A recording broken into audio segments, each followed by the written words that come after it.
This one here that we're gonna play This is like stupid new. Alright? Just stupid new. We're just gonna play it because what the hell, why not, right? Right. You guys wanna hear a stupid ass new song, right? Yeah. Cool. It's a little different, but it's fun.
Welcome, ladies and gentlemen, to the latest episode of I'm No Joe, your home for all things combat sports and the place where every armchair quarterback can feel like Ben Bronco.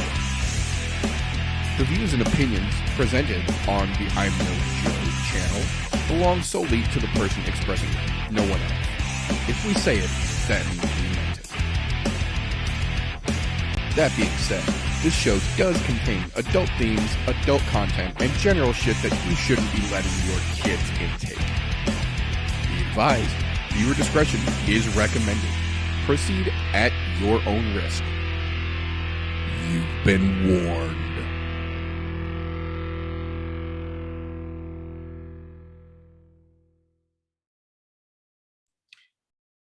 Welcome, ladies and gentlemen, boys and girls, children of appropriate ages, to the latest episode of the What Did I Say show?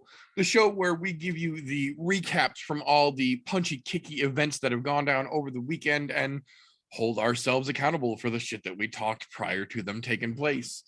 Tonight, as like possibly most Sunday nights going forward, we will try and have myself and the young gunner here to give you guys a breakdown of all the fun that has happened since we saw you guys last. Hopefully saving a little bit of time on the regular I'm No Joe podcast to talk more about these fights that then we can recap on the recap show. So before we dive too deep into it here, how the fuck you doing, RJ?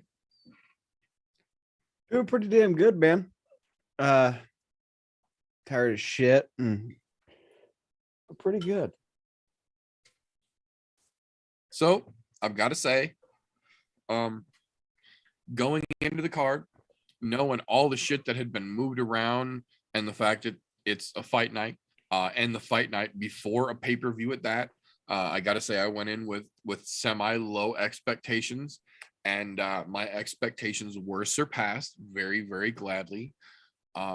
So we'll jump right into the elephant in the room. Out of the, what did it end up being? 1, 2, 3, 4, 10 fights total, 4 on the prelims, 6 on the main card. 10 fights for the first card of the year, 2 finishes. And not the 2 that you guys are going to think that they are, but we'll get to them. We'll get to them in just a minute. So to jump it right off, the opening fight, I will say, I harp on it all the time, and I'm going to harp on it right now. Credit where credit is due. Charles Rosa got on a plane 3 days ago, signed a contract, flew to Vegas, made weight, and showed up ready to fight. That is something that not a lot of people in any fucking weight class in any organization are able to articulately do. Not only did he, on 3 days' notice, get to Vegas, make weight, and then show up to fight, he went the full 15 with a very, very feisty TJ Brown. The issue with taking a fight on 3 days' notice like that is that generally when you take a short notice fight, you want it to look good in your favor. And again, credit from everybody that watched for the fact, including TJ Brown, gave him credit that, 3 days ago, this dude was sitting on his couch. He didn't have to do shit. He wasn't thinking about fights. He was enjoying his life. They gave him a call. He hopped on a fucking plane, came to Vegas, made weight, and showed up and fought a hard 15. I'll tip my cap to that. Now, with that being said, Charles Rosa is a fucking can. Bryce Mitchell exposed the fucking game plan for just having your way with Charles Rosa by taking him down and performing even the most mediocre of grappling and jiu-jitsu against him, which is ironic because Rosa is a fucking black belt in BJJ, but apparently is only capable of said black belt use when he's against guys who don't know any BJJ or grappling. TJ Brown basically handled him everywhere, had his way with him on the feet. When he wanted to take him down, he took him down. While they were on the ground, he had his way with him for the majority of the fight. I think maybe just a portion of that might be the fact that TJ Brown is one of 4 James Krause fighters that were on the card last night. James Krause was working fucking overtime to save the least. But, props for showing up. Props for giving a hard 15. But, like, I don't know how much longer Charles Rosa is going to be in the UFC.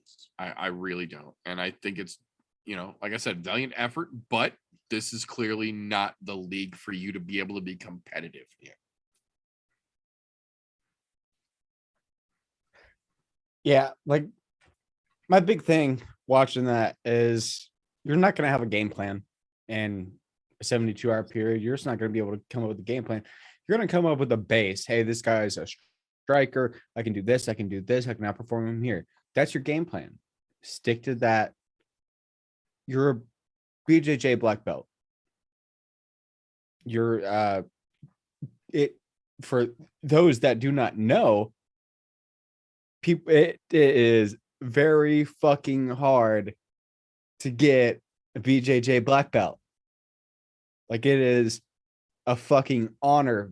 Grown men will cry to get a black belt. It happens all the fucking time. Every time. Literally, you're gonna you can cry. you can YouTube black belt ceremony crying or black belt ceremony breaking down. Like, there's plenty of videos. It hits you hard. Like, it's a legitimate accomplishment. It's a legitimate accomplishment, and it will take a majority of people's training. It'll take years upon years, 10 plus years to get a fucking black belt. You have that much experience and you have a black belt for Brazilian Jiu-Jitsu, and you don't even make an effort to do anything with your background of Brazilian Jiu-Jitsu. And TJ Brown is much better on his feet than he is on the ground. Yeah, well, and he said himself, I'm the baddest white belt I know. Yeah, he is. He is much better on his feet than he is on the ground. You know you have that edge. Take it, run with it, get a W. It's not that hard. But blatantly, like, not even giving a fuck. Yeah, you took a fight on short notice, on a 72-hour notice at that, but you fucking missed the mark. You completely missed the mark. Yeah, insult to injury there is the fact that, like we've said several times now, Charles Rosa is I use air quotes for those listening, an accomplished BJJ black belt, and almost got subbed 3 times in the last round alone by TJ Brown. Like, at this point, you're not a striker because you were getting handled on the feet by everybody that you fought. You're not a grappler because even non-grapplers have had their way with you. And I don't know where that jiu-jitsu knowledge is stored up in the brain, because it has not come into play anytime you have even had the remotest chance to use any of it in 3 fights in a row now. Like, maybe this is one of those situations where you were hot shit on your local circuit. Dana saw you against somebody on a local show and signed you. And then when you got to the real deal in the UFC, it just exposed you. I don't know, but I don't think Rosa, is much longer for the roster. That being said, though, the second Krause fighter, the second fight of the night, Kevin Kroom taking on, again, 3 days fucking notice, Brian Kelleher. This fight actually took place at 145 since it was short notice, and that's generally where Kevin fights. And Kelleher is a 35er, but Kelleher cuts a lot of weight to get to 35, so it wasn't hard for him to make 45, which he did. I got to say, Kelleher stayed busier, and for whatever reason, Kroom's defense just wasn't there. Anytime Kelleher attacked him from anywhere, Kroom was almost more focused on the counter than not getting hit before he countered. I will say, though, the judging on that was a little fucking weird. I think that was a 30-27, 29-28, and then a 29 or 29-27. Like, judging was weird. Fight was pretty damn good.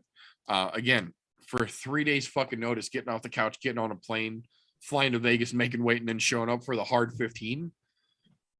Tip of the fucking cap. This, I think, is one of those situations where it wasn't so much that Kroom wasn't able to game plan so much as he wasn't even thinking about fights.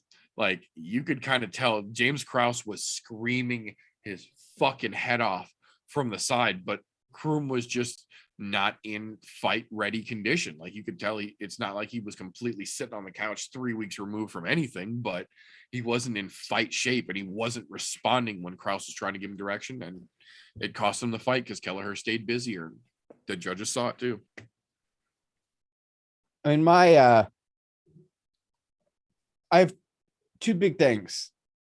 That one is a positive, just so his next fight, I don't have to see his stupid fucking face like that in his picture for the UFC anymore. He actually has a normal picture. Thank you, Krim.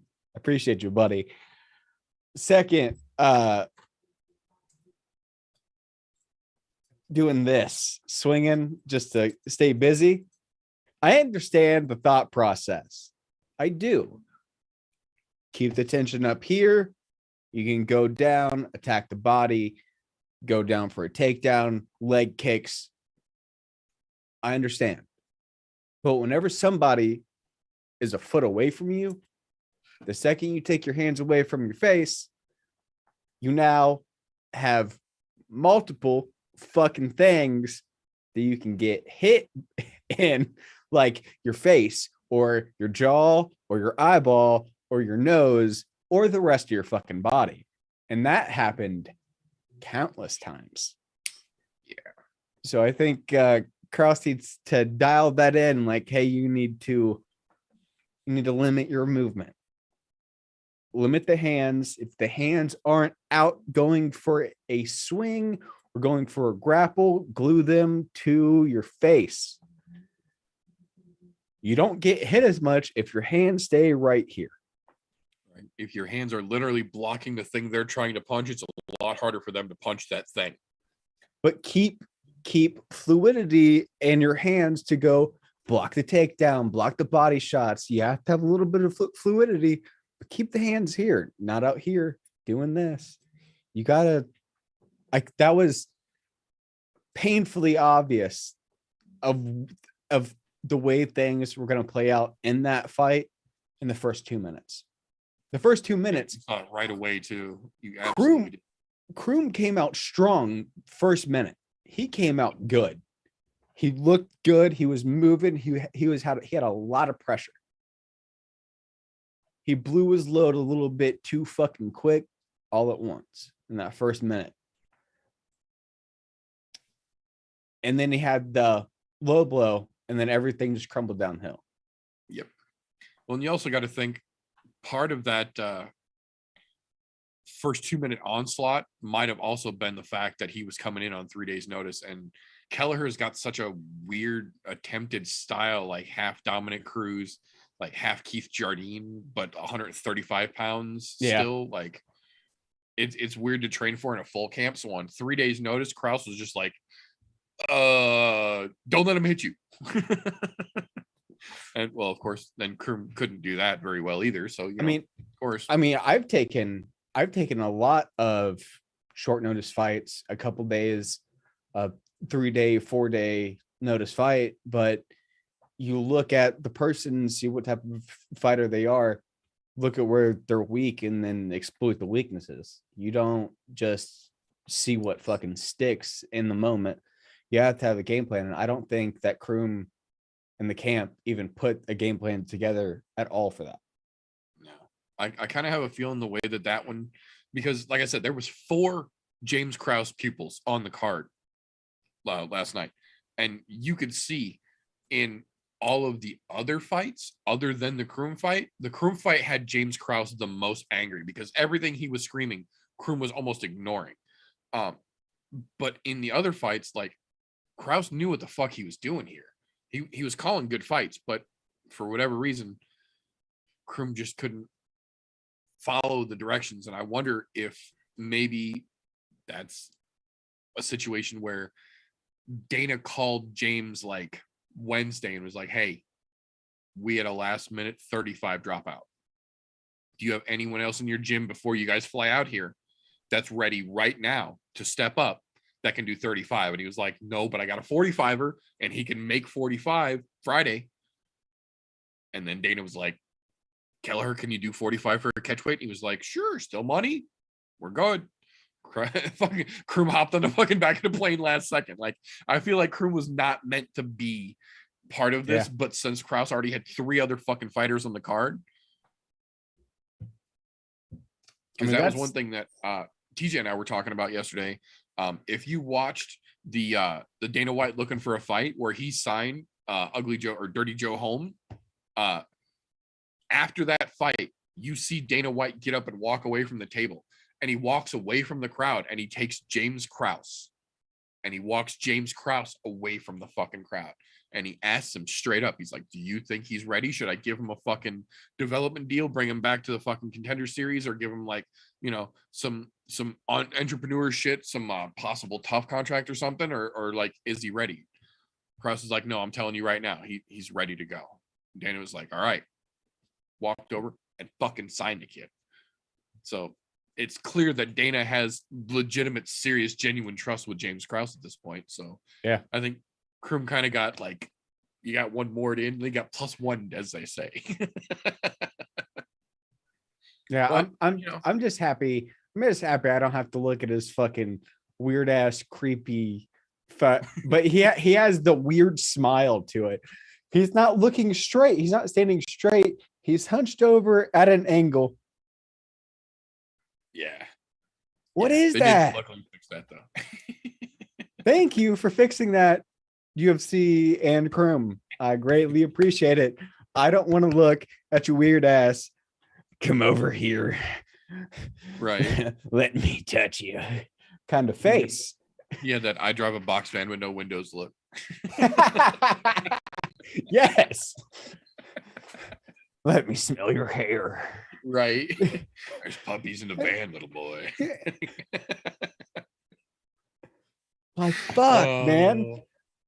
No, but luckily that's gone. So Yes. I think this is just a situation where Kroom realized his shortcomings by taking this short notice fight. And I think the next time we see him back out there with even a legitimate couple weeks of camp, we'll see a much more improved, a much more polished Kevin Kroom. Whereas I think we saw the same version of Kelleher. We've pretty much seen every fucking time he's come out there, and I really don't see much changing in his style, whether the fight is against a dude he took on 3 days notice as a replacement or, you know, his last full camp fight. So it's going to be interesting to see what they do with him going forward, because technically that's still a W. So yeah, he has holes, but he is put together how he wants to be put together every single fight so far, which is good. Then it has its negatives, because if he stays like that and doesn't try to progress himself or his skills, he's going to get fucking left in the past. Yeah, you get stagnant real fucking quick. We've seen countless fighters that get stuck and can't fucking do anything. Yep. It's going to be interesting to see where both of them go forward from here. Like I said, I don't really see this was much of a negative for Kroom. He still went to full 15 on 3 days notice. So yeah, there is that, but we'll have to keep an eye on how that one plays forward.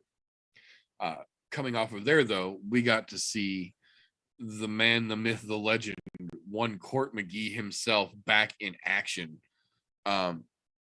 Dude, Court McGee is a fucking machine. That dude is relentless. He has never lost a single fucking step from Ultimate Fighter. What was it? Season 9, I think they said. It's like him and Brad Tavares are the only people from that season of Ultimate Fighter that are still active in the UFC. And they are 2 of the longest rostered UFC fighters, because they're from all the way back in single digit fucking Ultimate Fighters, where they're getting ready to crack season 30 with the next round coming up. So that's an accomplishment just being here unto itself. And then you look at the fucking performance he put on, because Ramiz Brahimov came to fucking play. Like, that dude didn't fuck around. He showed up ready for a fucking hard 15 with Court McGee, and that's exactly what he fucking got. But man, it's so hard to fucking stop him. Even at fucking 38 years old, Court McGee is still giving everybody they put in front of him the fucking business. It was nice to see, like, he legitimately went out there and fucking grinded and looked great, had good fight IQ in the moment, was fucking fluid. His movement looked spectacular. And even though it went to the fucking the judges, it was fucking UD. all Court McGee, all the way across the board, man. It's nice to see him still kicking ass and taking names after all these fucking years. It really is. That the coolest thing to me was somebody on Instagram put old video of Court performing in the UFC way back in the day, his first couple of years. They put clips in, and then they put clips of him over the last year or two, and you could see he's slowed down in his age, but you can see everything is so much more calm and fluid. You're going this way, I'm going over here, and it's ballet. It turned into savagery of Court McGee in his heyday, in his fucking prime, where he was just breaking necks, and now he's just fucking dancing and a dangerous fucking dance. And that man looks so fucking good for how long he's been in the game. Fuck yeah. Like, I mean, you look at Andre Arlovsky, fucking Clay Guida. You look at guys like that who are very similar. Fucking, they have a lot of skin in the game. They've been doing it for fucking 20 plus years, just for the UFC. And that you can definitely tell, hey, this is the point of diminishing returns. Court McGee is diminishing returns. What the fuck is that? Yeah, that don't exist. It's like diminishing returns on Court McGee are like ring rust for Dominic Cruz. It's just not a thing. Court McGee has consistently shown, like, hey, I'm not what I used to be, but I'm better in every other way since I started. Because he read Rahimov every step of the fucking way. He read him like a fucking textbook. And that was just masterclass fight IQ, being able to read the situation as it played out and put a game plan in to get a W. And even he said himself, it wasn't a finish, but I was never in trouble.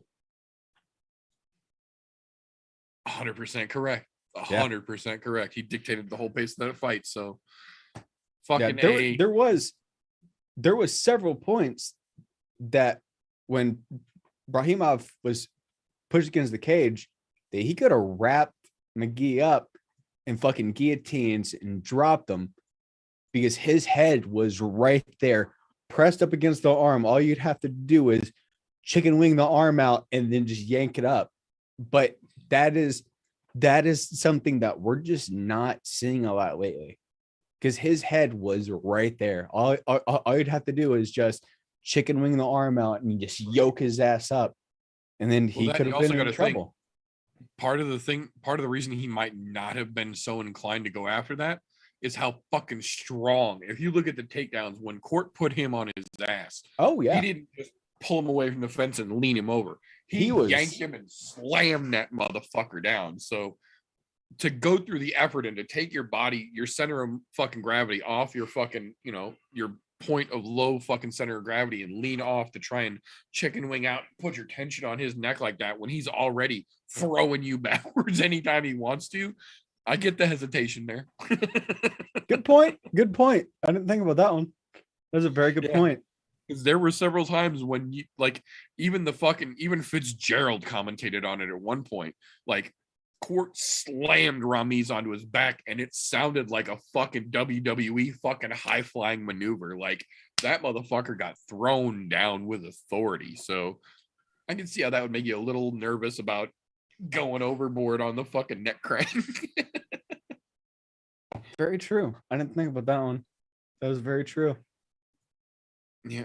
But moving on from there to our quote unquote premier prelim fight of the evening, Jamie Pickett versus Dirty Joe or Ugly Joe Holmes. I think it's Ugly Joe. I don't remember. Dirty Joe or Ugly Joe, one of the two. The gentleman from Dana White Looking for a Fight that I was talking about earlier. The third of 4 James Krause fighters of the evening. Excuse me. This obviously being one of the newer fighters on the roster over at Glory MMA. But, man, 4 of 5 Missouri fighters on the card Saturday night. So I will say this. neither one of them looked spectacular. And in this situation where two dudes come out and both of them were completely fucking gassed before the end of the second round, yes, it looks bad, but it looks bad on both parts. So I think it takes a little bit away from the fact that this was literally Joe Holmes's first UFC fight. This was his debut. And it was like 5 weeks, 4 weeks. Like it was not even half of a normal fucking fight camp because he was just on looking for a fight where they signed him just a couple of weeks ago. So this was fairly short notice, but even then, he was following good directions from Krause. He was doing what he could when he could. And even he said himself, this is just the first time. Like, I'm just getting acclimated to this. Give me a minute to catch my breath and let me do what I'm here to do. And it will be a very different story from what you saw. That being said, in his debut, he still went a very hard 15 with Jamie Pickett because there were no fucking easy moments in there. Jamie Pickett was swinging for the fucking fences every time he let his hands go. And when it got the opportunity, he was putting that motherfucker on the ground and trying to do something for the most part. Like I said, they both gassed out long before the end of the second. So there's definitely work to be done on both parts there. But even the commentators were talking about how they were almost mirror images of each other. They're almost the same size, almost the same height, almost the same reach, almost the same style. They were throwing the same shots a lot of times and landing cross combinations at each other and shit. It really showed that both of them do have a lot of potential, but both of them need to get their fucking ass in the gym and get that fucking gas tank under control, get that cardio back in a fucking rhythm. Because at middleweight, with neither one of those dudes cutting a whole lot of fucking body weight to get there, they both have to make sure they can go a hard 15, potentially 25 if they want to make something of it. Because middleweight's getting real fun lately. There's a lot of real interesting dudes in middleweight right now. So it's going to be interesting, but both of them, in my opinion, really need to get the fucking treadmill out and get your fucking cardio under control. You can't be gassing out at 2 minutes into the second fucking round of a 3-round fight. So my only thing that I need to throw in that, so analysts and reporters and everything will instantly jump to they both got gassed out. Motherfuckers, I'm gonna give you a little backstory real quick. I've been doing this shit since I was 6 years old. You know the hardest type of fight?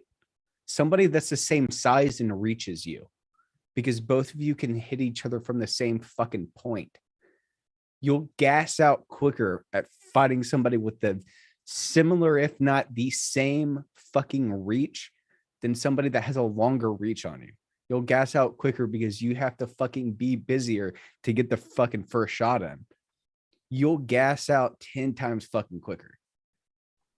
And that's something that reporters don't know because the reporters aren't in there putting the work in to understand what is going on in the cage. A lot of reporters are instantly just jump on the gun and, oh, this person gassed out, this happened. But a lot of them don't know what it takes to get those things to fucking happen. I've had a fuckload of fights between youth league and amateur and pro-am and the adult circuit of fucking fighting. I've had quite a few to where I got gassed out because a person is very fucking close to what my reach was.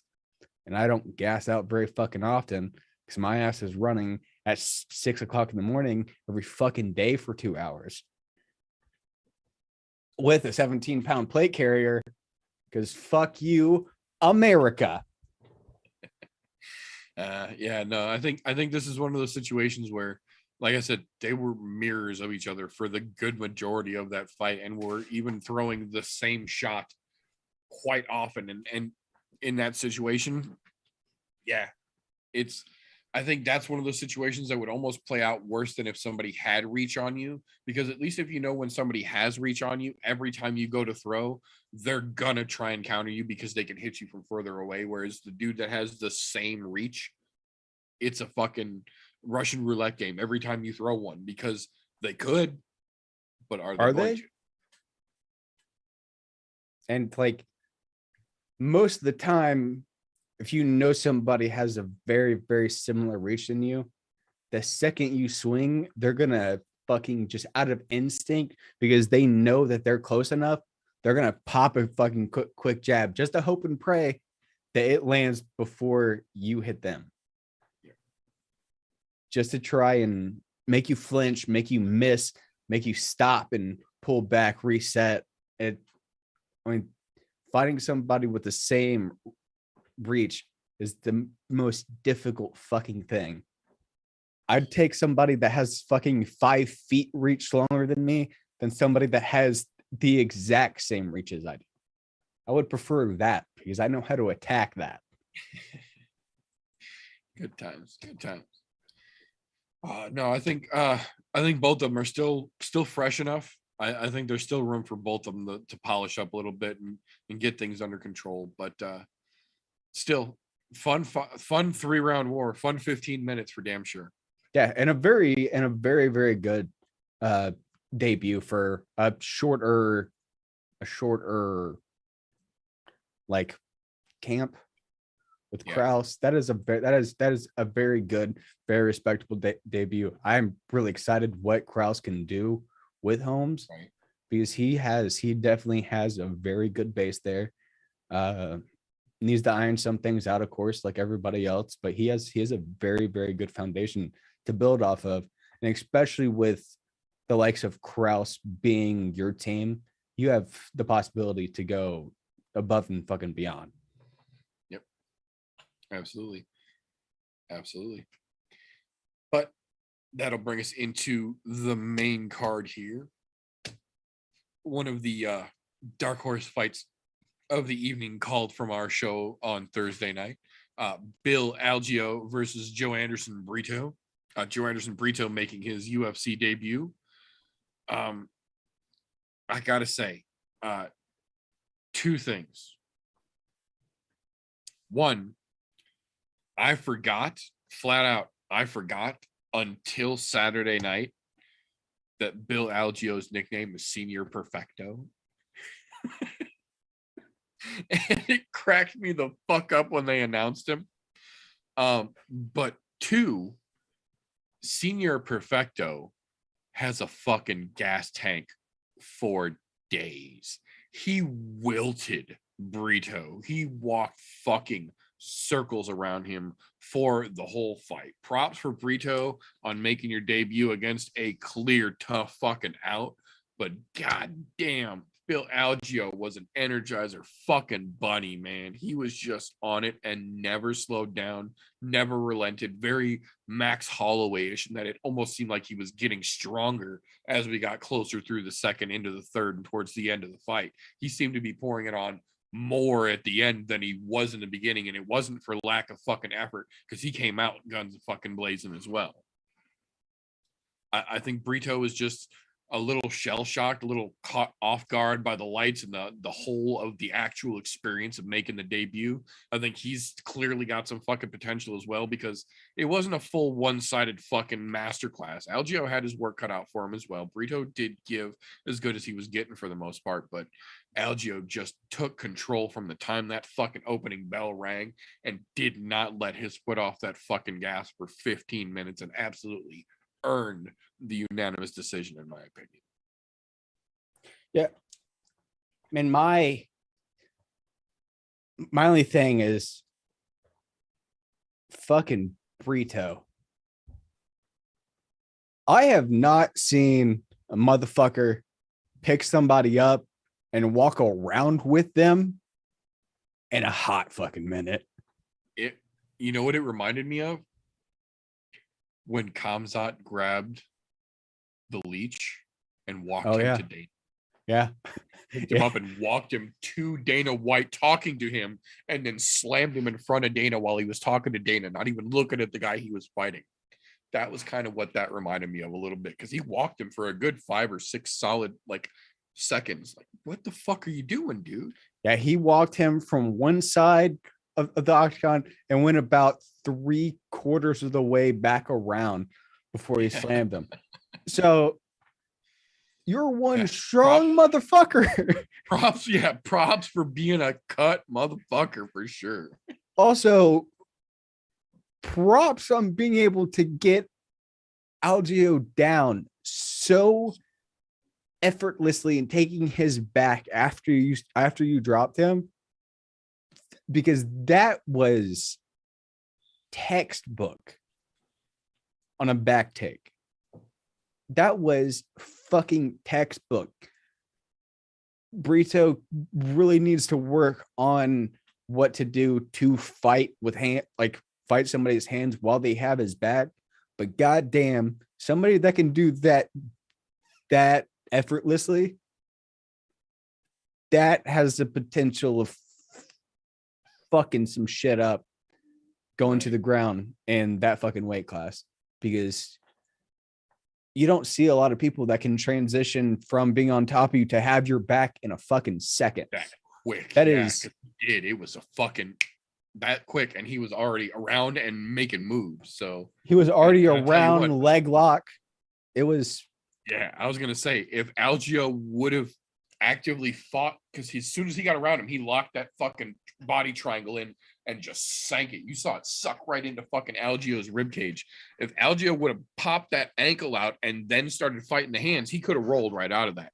But he went immediately to watching his neck and hand fighting right away, and Burrito was just yanking that fucking knee right into his rib cage. So that's what I said. It wasn't a fucking walk in the park by any stretch of the imagination.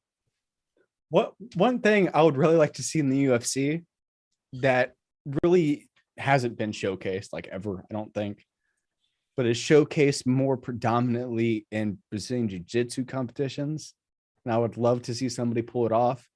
So whenever you get a body triangle lock, I'd love to see somebody kind of do the rubber guard-esque, get their legs up on top of, get their feet and their shins up on top of somebody's feet and their ankles, and push, grab the feet, pull up, pull the legs down, and just crank the fuck out of your ankles, because that'll make a fucker tap out. Yeah, that'll make somebody tap the fuck out. I'd love to see somebody be able to pull something like that off in the UFC, because you see it rarely. That's some 10th Planet shit. Yeah, you see it very rarely in Brazilian Jiu-Jitsu competitions. You see it very rarely, but you do see it maybe once or twice a year. I'd love to see somebody be able to pull that off in the octagon. I think that would be fucking great for Brazilian Jiu-Jitsu. I could see that being fun for sure. I mean, and a lot of fucking attention for sure, and highlights for the next year. Because the second you talk about fucking Brazilian Jiu-Jitsu and strange taps everywhere, yeah, immediately for sure. Somebody's got to be out there just working on how I can make this work. Right. But from there, that will bring us to James Krause's 4th assignment of a 10-fight card. You might as well have just called this a fucking James Krause event. Literally 4 out of 10 fucking fights were from his camp. So props to James goddamn Krause, Glory MMA in Kansas City. I gotta say though, the Harry Bush got waxed by fucking Slava Claus, man. And it was a weird fucking fight too, because Bush was beating the shit out of him, like legitimately was just beating the fucking shit out of him on the feet. And then out of nowhere, Borishev throws this fucking weird body shot that just landed right on the fucking money, and it dropped Bush where he fucking stood. It was almost like Jeremy Stevens liver shot-esque, that quick and intense of just, nope, it's done. That was it. That hit the button. Fight is fucking over. Props to Borishev for landing that shot on the money. But man, in those replays, that sure as fuck looked more like a desperation get away from me shot than any kind of an intentional thrown fucking strike. It still landed and it still did what it was supposed to. But man, if it did not look more like one of those get away from me than an actual like intended fucking thrown fucking strike, you know, again, it did what it's intended to. But man, he was getting fucking worked up until the moment that body shot landed, really. I mean, really, that looked like going for just a regular body shot, but Bush came up and rotated perfectly fucking into it because he was trying to just let a right jab free, and he just rotated himself right into it. I don't think it was even like the power that was put behind it. I don't think that was intentional for the location. I think he was going for a body shot, but I think Bush just rotated himself perfectly into a shutdown body shot. I think he just rotated perfectly into it. Because you can see, you could see for sure in that replay, it was one of those like perfect, like it hit exactly where it fucking had to for maximum impact with minimum effort. yeah, it was just fucking perfect. If Bush let that go maybe a second late, it would have hit his arm, or it just would have hit further down on the ribs. Yeah. But it was perfect as he rotated off the hips. He just fucking landed, and you saw his whole fucking body shift. Just, oh shit, just the shutdown just starting. That was an immediate oh shit. Yeah, that was an immediate oh shit, my body's not working anymore. Yep. That was, I mean, hell of a fucking body shot. Yeah, but I think props, because he did fucking, he got it. He did exactly what he needed to, but man. I think that was just a fucking lucky shot with their opponent just pushed against the cage. That's what I said. He just threw one out there where it should have gone, but the timing and the placement were just 4-leaf clover-esque. Like that was 100% everything lined up exactly the way it had to have. I would 100% agree with that one. But moving on from there, Caitlyn Chukagian versus Jennifer Maia 2. My biggest takeaway from this, aside from the fact that despite her winning, the UFC still let her contract expire and let Chukagian go free agent, and said they're renegotiating, but it looks like they're going to let Chukagian go on a win. But the other thing that I was really reminded of from this fight is that in the UFC, there are women in the 125-pound division, and then there is Valentina. And I almost need to back up more so I could accurately put the proper distance in the space, because if this is the number 1 and number 2 contenders in the division, and Chukagian, to her credit, has been no lower than number 3 really in like 4 years. I think she said 4 or 5 years now. She's been in the top 3 for like, since the induction of the division, basically. And she got worked like a part-time job by Valentina. And Jennifer was supposed to be the next best competition, and she got worked by Valentina. And then the two of them fight, and they couldn't even finish each other again after knowing both of each other from fighting each other, and then watching each of them fight Valentina. So having more tape to go critical of, they still couldn't finish each other. So I understand why the UFC is most likely opting to just let Chukagian go by contract expiration as opposed to actually having to cut her. And if that's the way that they're doing it, I don't think Maia is going to be too far behind her, because the UFC has signed a lot of new ladies flyweight and strawweight lately. Clearly they don't give a fuck about 45. They're just waiting to shut that shit down, as we can all tell. 35 is somewhat interesting, but if Amanda retires, it makes 35 a lot less interesting real quick. But in the world of 25, there's Valentina, and then there's just everyone else at the bottom of the stack. My big thing is I don't know where Chukagian would go, because she is She is a hot fucking mess. Like how many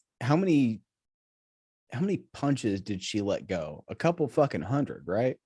Yeah. She let go of Yeah. a fucking lot. She threw her ass off. Because the second you get within like a 3-foot fucking distance of her, she's fucking just She got swinging. that Holly Holm. She has to make noise when she punches. Yeah, she's just swinging the fuck away.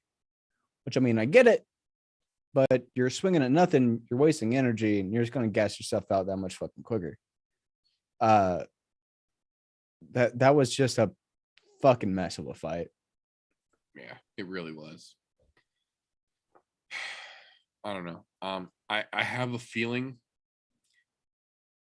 based on just the way things stand right now that,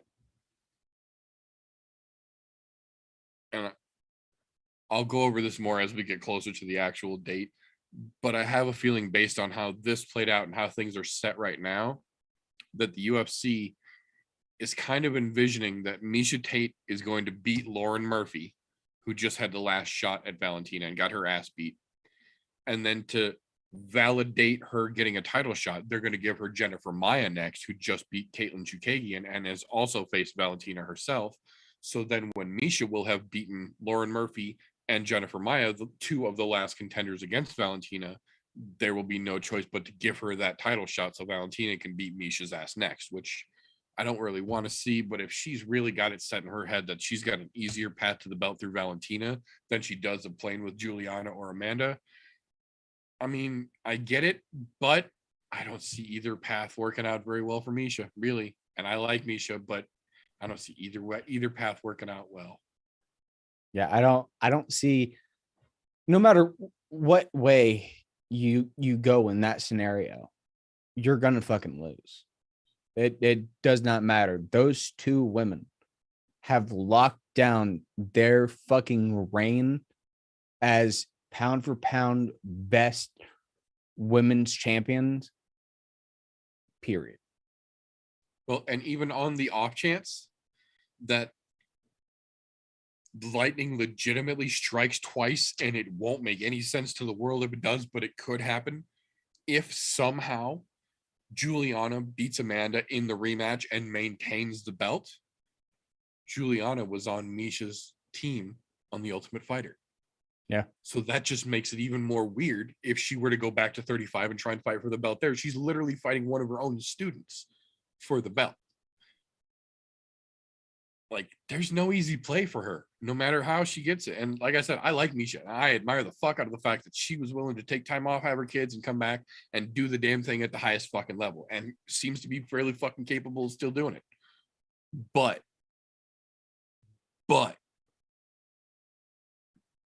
Amanda or Valentina, you're stuck between a lion and a gun place. There's no good out. Yeah, I mean, no matter what way you fucking go, I mean, all fucking three of them. If you go to Valentina, Amanda, or Juliana, there you go. No matter what way you go with the three of them, you're in a very tough predicament. Like it just doesn't fucking matter. It really doesn't. It really doesn't. But, like I love the fact that Miesha came back because like you said, she's like, hey, let me take a couple years, let me be with my family, and I'll come back. And she came back. She proved herself like, hey, I didn't miss a fucking beat. I still had my family, but I kept up with training. I kept up with progression. I'm still doing this shit. I fucking love that. I like as somebody that not looking at it as a sport, but looking at it as that woman left the industry to go start a family, and she can still do this shit. Regardless of she left for a hot fucking minute.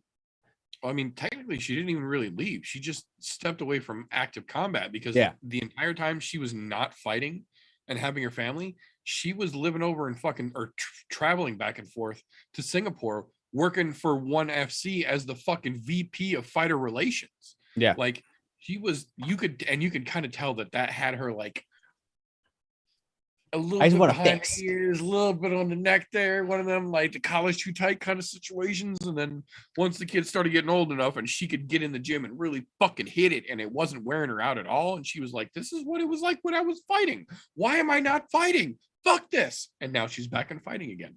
Yeah. Hey, I mean, that's fucking that's the fuck respectable. off.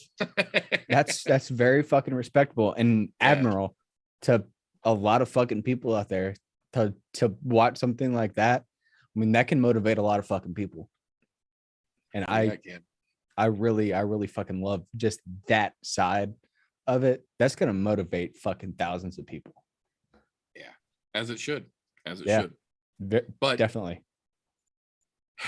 only for so long, because yeah, we know where the end of those tracks are, no matter which lane she takes. Yeah. But moving along from there, wrapping it back up here to our people's co-main event for the evening from last night. Brandon Royval versus Rogerio Bontarin. This, in my opinion, could have given the main event a run for its fucking money. This could have been 5 rounds. These two could have gone another 2 rounds, and it would have been just as fucking crazy as the first 3 were, because this was back and forth the entire fucking fight. Neither one of these two controlled the whole fight. This thing was fucking shifting back and forth every time you blinked twice. The biggest problem that I saw here was both of them were on 100% offense. Neither one of them were focused on defense at all. And it exposed holes in both of their games at the same time that neither one of them were able to capitalize on, because they weren't thinking any defense at all. It was all just go, forward. No setup, no stop, no calm in the moment thinking, no reactionary times, just go, forward. I will say, despite it being a split decision, I do agree that Royval won this. On the other hand, though, asterisk to it, if you will, despite his shoulder clearly being healed, this was not the same Brandon Royval that we have seen previously. I don't know if he just didn't have a good camp or if he had something in his fucking head here, but this was not the Royval that we had seen prior to that Brandon Moreno fight.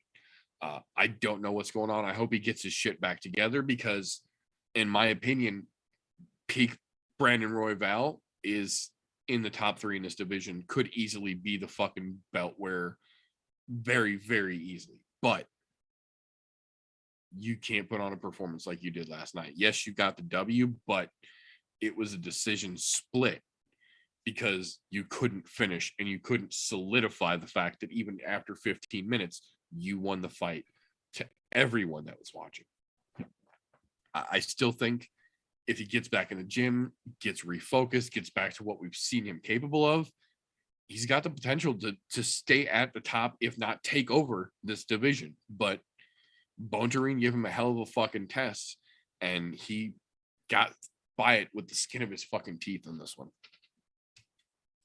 Yeah, my big thing is Royval really needs to get down to the basics and do ground drills, because he has a problem of getting put on the ground, getting stuck there for a little bit. He works his way out, but I think he really needs to go back to the basics and run ground escapes from every different type of position, because he can get out, but it takes him a hot fucking minute. And I think if he can dial himself in on being able to completely negate a takedown, just stuff it out. If you do get fucking swept and put to the ground, you're going to have a lot more fucking knowledge to get out unscathed. because he, for the last 2 fights that he's been back, really he consistently got put to the ground. He gets fucking stuck there for 2 or 3 minutes, and that I eats agree. him the fuck up. You got Now, you got to focus on that for sure. he did have 2 fucking good slips. He did the fucking rubber guard crossover fucking to the neck to push away, and then a couple minutes after that he did the fucking kick shove to fucking roll out to get up to his fucking feet. Those are pretty fucking impressive. Those are pretty hard to do. When he did the kick to roll out, even Bisping went, "Oh, look at this!" Yeah, that's like, that's fucking hard. That's impressive. You made Bisping go live on the air. Yeah, that's a fucking hard. That's a hard move to pull in practicing, let alone a fight. Yeah, but he needs to go back to the basics of and just run escape, just ground escapes, just drill it, just get it drilled until your next fucking fight, to where no matter what happens, you get taken to the ground. I can give you 30 seconds and you're back on your feet, or 30 seconds and you've already reversed it. Now you're in dominant control. You're in control. Yeah, exactly. He was absolutely too complacent. I completely agree. Hopefully gets back on the grind, gets whatever was clearly cobwebbed up in his fucking head out and gets back to it, because Bontarin's no fucking walk in the park, and he did get past him, but if he can get back to the focused, fucking driven Royval that we've seen in the past, the dude's gonna be a big problem real fucking quick. Oh, fuck yeah. That being said, that'll bring us to our actual co-main event of the evening, and one of possibly the most shocking matches of the evening, in my opinion. I don't know that anyone really expected this one to be a 3-round war. When they came out, TJ and I were talking about it, and I was like, well, this one's either going to be 2 minutes long or a very sad 15. It was just over 2 minutes long. Jake Collier and Chase Sherman came out and were not wasting any time from the fucking jump.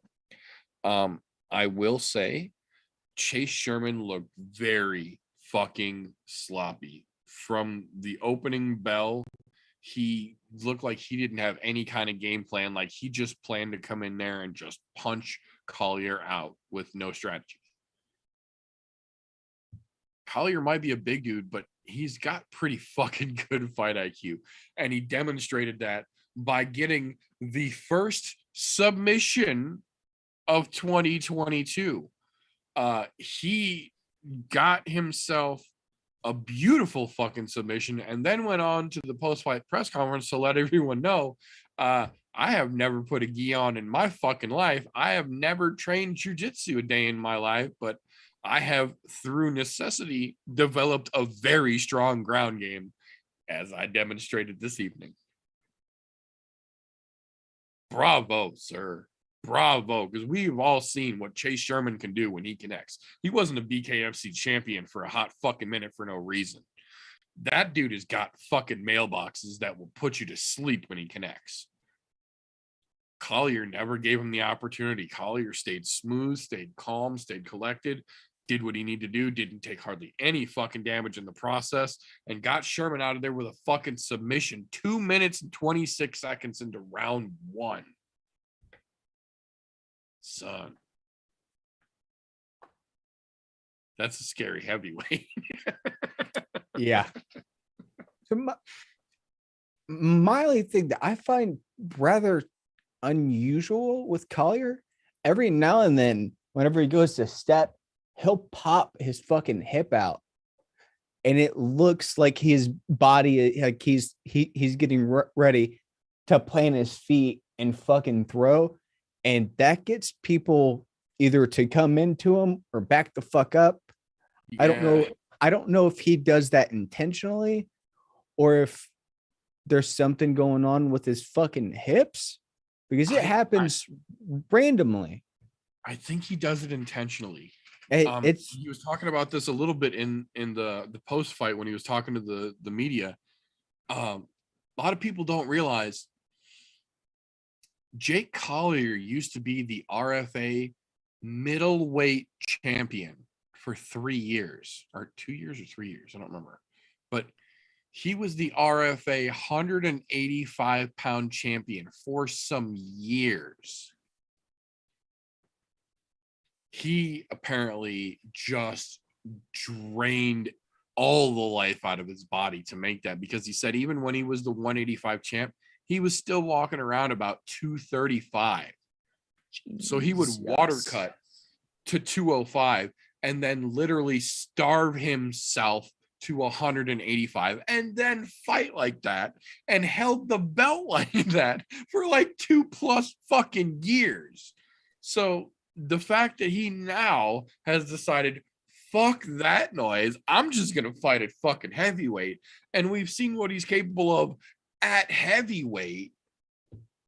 I think he's got some tricks up his sleeve that he's applying from the way that he used to fight at 85, because these heavyweights have never seen shit like that. They generally don't train with the smaller guys, with the 85ers and the 70s. They generally stick with the 205ers and the big guys. Yeah. So him coming from that lighter division, moving up, I think that's some of those little tricks that he learned when he was, I don't want to say more agile, but had a different style because he was a different shape, literally. Yeah, I noticed that in this fight, he'd do it randomly, and every now and then Chase would back up if he knew that he was in too close, or he'd do it and run in and eat a little 2-piece real quick. I just thought it was very interesting as a kind of a setup. I didn't notice it. I didn't notice it in any of his prior fights, which now I kind of want to go back and see if he. I was gonna say it makes me if want to he's go back and look and consistently see done if maybe it this. is something that he's done. Yeah. But he did it a number of times just in that 2 minutes. He did it like 4 or 5 times that I saw just in the minute of them being on their fucking feet. I thought it was kind of interesting. If that is a trick, that's a slick little fucking trick that he has. It's kind of like a Wonder Boy move almost, you know? Yeah. The way that he does the fucking side hip check when he's in the karate stance, so you don't know if he's actually coming at you or if he's just feinting at you. But you don't see a lot of 265-pound dudes doing that. That is very fucking true. The other thing I will say before we move on here, possibly one of the best call outs of the evening. When Bisping put that microphone in front of him, he says, you know, I hear a lot about that old dog Arlovsky, and Chase Sherman was barely able to get through him, and I just whipped that fool in under a round. Why don't you let me get a crack at that old angry Russian?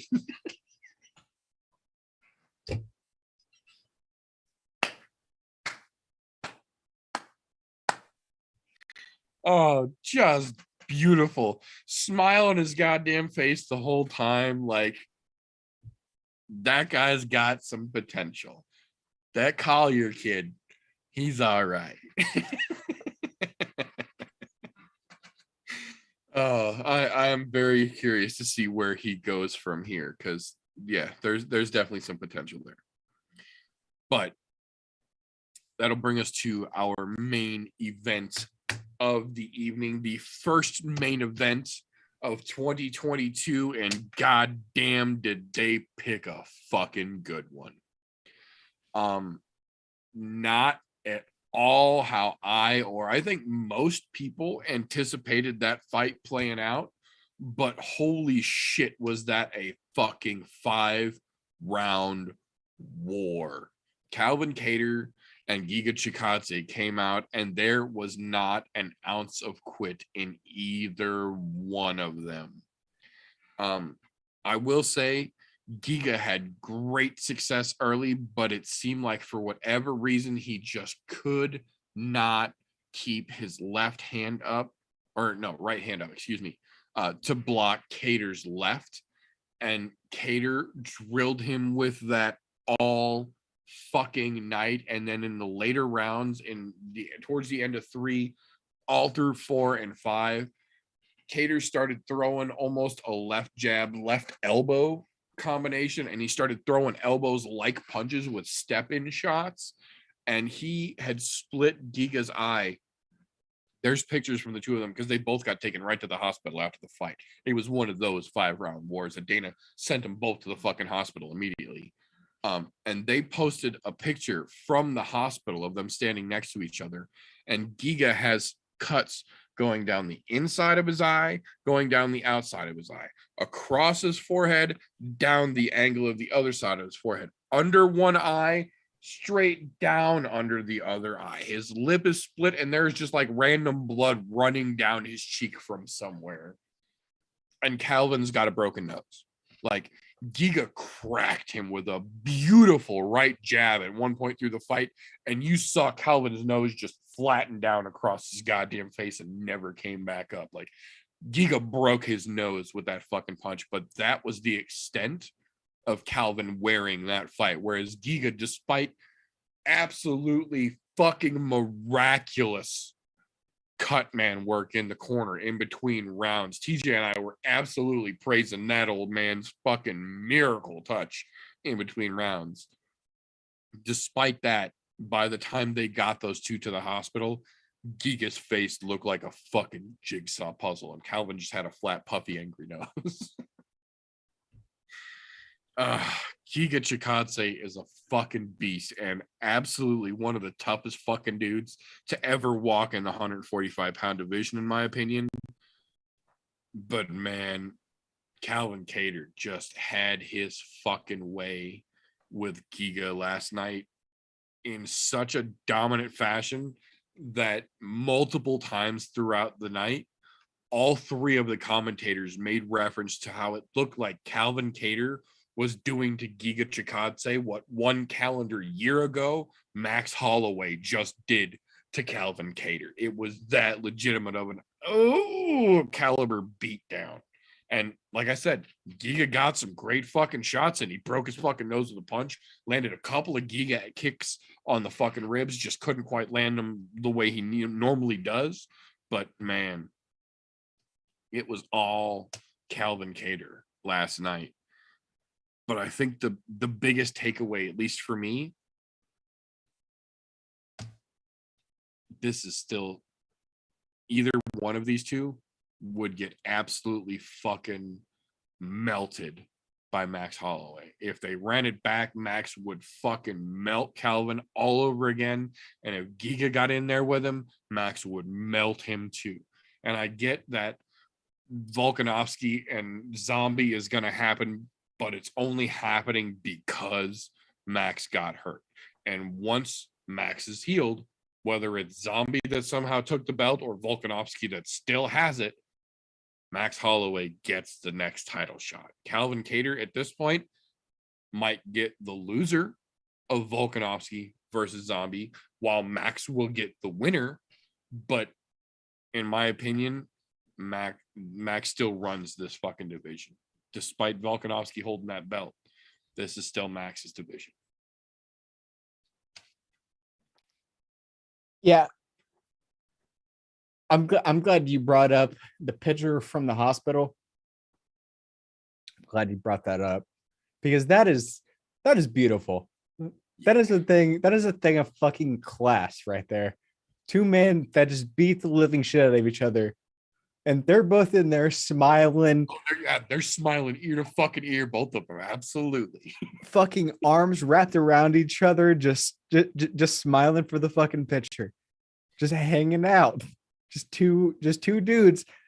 Like, you would have never just guessed that they just beat the fuck out of each other for 15 minutes. Right. Yeah, you could clearly tell they'd both been in fights. Judging by the picture, you'd never know that they fought each other. Yeah, that's class. That is class right there. That is fucking beautiful. Oh God. There's so many small things that fucking happened during this so many small things. And one of them I have never noticed before. And I went back to like 6 different Giga fights and noticed he does something in every single fucking fight. Have you ever noticed whenever he punches, he'll do a straight jab? As he goes out, he's leaning his whole body because he is 7 inches further away than what his reach actually is. So he's leaning it almost looked like he's falling forward. Yeah. I've never fucking noticed that until this fight, because almost every time he went for a jab in that first minute or two, the cameras were on the outside of them, not to their backs. So you saw every fucking jab, he was reaching way the fuck out, but bent the fuck over. You need to work on that because that's a quick head kick to fucking KO. Right. For a world-class kickboxer to lean himself out that far. That is a head kick to KO just out there on a fucking silver platter. I didn't notice that in any of his fights before. I never fucking realized that he did that until this, because so many of the fucking camera angles when they stood up were next to them. Almost all of his other fights, they're always rotating to next to them, and the second shit gets real, it's back to back fucking camera angles. Gotcha. I never fucking realized that before, but he did it like a fucking dozen times. Also, if Giga can get a solid hold on that first little on that first big takedown scramble, when he had Giga wrap the fuck up in a choke, Giga could have wrapped his legs around him. We would have been talking about a whole other fucking story, because he had him in there fucking deep. He was in trouble. He was in legitimate trouble there, which was very surprising. Kelleher was in fucking trouble, and the only reason he was able to get out of that is Giga did not have his body secured to where he couldn't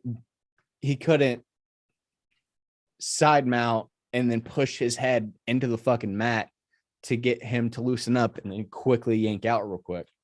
Yep. That was his saving grace.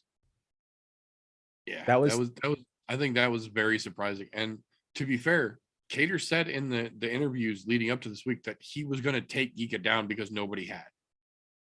Yeah. He fucking did. He 100% did. Almost got choked the fuck out in the process. But that, like, I don't know if Giga doesn't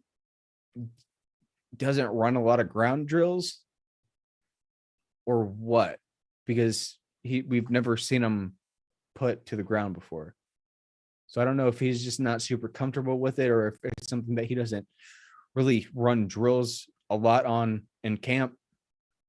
But that would be something that you might want to look into if you don't run a lot of ground drills in the future, because now you have a massive hole that a lot of people are going to look to exploit. Oh yeah, you can almost guarantee whoever he fights next, that's going to be in the playbook. I fucking guarantee whoever he fights next, they will try to take him down, whether they're a wrestler or not. Kelleher showed that's like much like Charles Rosa opening the fucking card. Oh yeah. Bryce Mitchell showed real early on, you don't even have to be a real good grappler. If you put Rosa on his ass, he turtles and he can't fucking get back up. Giga wasn't as bad, but it was real fucking reminiscent. Reminiscent of it. Yeah, cute. Like even somebody that and we've never seen put to the ground, he was still defending himself very fucking intelligently. He was still there. Yeah, he did decent. It wasn't horrible. It wasn't the worst, but he wasn't good. Yeah, he's definitely gonna have to patch that hole together. because if he doesn't, he's going to go from looking like $1,000 to not having a fucking job in the UFC anymore. Right. Because that's a massive fucking hole, being mixed martial arts. But still, that was a great fight. Yeah, that was really for the first main event of the year. It was 25 minutes of fucking action. It was definitely worth the fucking price of admission for sure. Yeah. Starting next week, though, if this was a pay-per-view fight, it would not be cost of admission, because that's $75 now. Right. Now that they've upped it. Yeah. And ironically enough, we will be talking about pay-per-view next week, because next week is UFC 270. So, or 271. Oh, yeah. What is it? Now you have me wondering. I can't fucking remember now. It is 270. Okay. Yep. Yeah. Ngannou versus Gon. Yeah, 270 next week. So 2 titles on the line next week to talk about as well. But before we get to there, I'm not happy with the way that it came about, but I am happy with the outcome. Because of the way that the card played out last night, we got a fight of the night bonus in the form of the main event, Giga Chikadze versus Calvin Kattar. Absolutely fucking earned it. Like I said, the Royval Bontarine could have been close, but that was a 3-round war versus that 5-round war in the main event. I get it. 5 rounds win it for sure. And we also got 2 traditional performance of the night bonuses, but that's because there was only 2 finishes. There was 1 knockout in the body shot from Slava Claus on Bush, and then there was Collier's submission of Chase Sherman. So we got a traditional fight of the night and 2 performance bonuses. I'm just not thrilled really that Slava Claus got the bonus for that body shot, but again, he got the finish, and it was the only other finish on the card, so we didn't have a whole lot of options really to pick from. That being said, though, that was our recap of UFC Vegas 46 from this last weekend. We are not going to go over any news this evening. News will stay on the regular I'm No Joe podcasts. Thursday nights live on YouTube, 9:30 p.m.-ish Central Time. Links will be posted everywhere on all the socials, but that is all I have got for last night's UFC Vegas 46. RJ, anything else for the folks on the way out of here? Nah, I had something, but we're gonna keep that for news and recent events, I reckon. Gotcha. Well, we are going to go ahead and call that all for this particular episode then. Thank you to everyone who tuned in. Thank you to everyone who catches this on the replay. As we have said before, the YouTube algorithms no longer give a flying fuck about thumbs ups or thumbs downs or liking or subscribing or any of that goodness. We still appreciate it if you thumbs up, if you like what we do here. If you don't like what we do here, first off, why the fuck are you still here this deep into a podcast? Second off, give us the thumbs down. We're not going to dispute it anyways, and then fuck off. That being said, the new YouTube algorithm only cares about watched videos. So if you really want to help out what we do around here, go watch some more YouTube videos from the I'm No Joe YouTube channel playlist. Share some with your friends, get them to watch them, help us get back into the algorithm's good graces, and hopefully grow this thing a little bit. That being said, we're going to call this all for this particular episode. So remember, folks, don't let ignorance stop you. You can root for anything.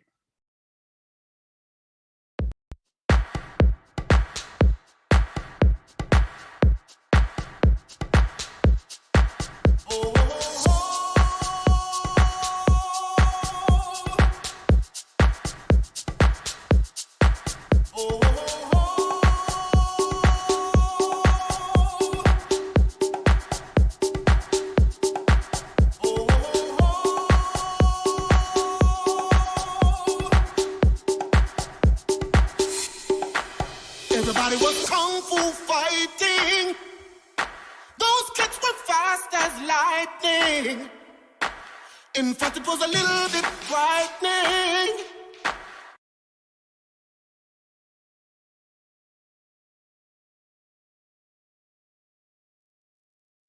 How do I say goodbye to what we had? The good times that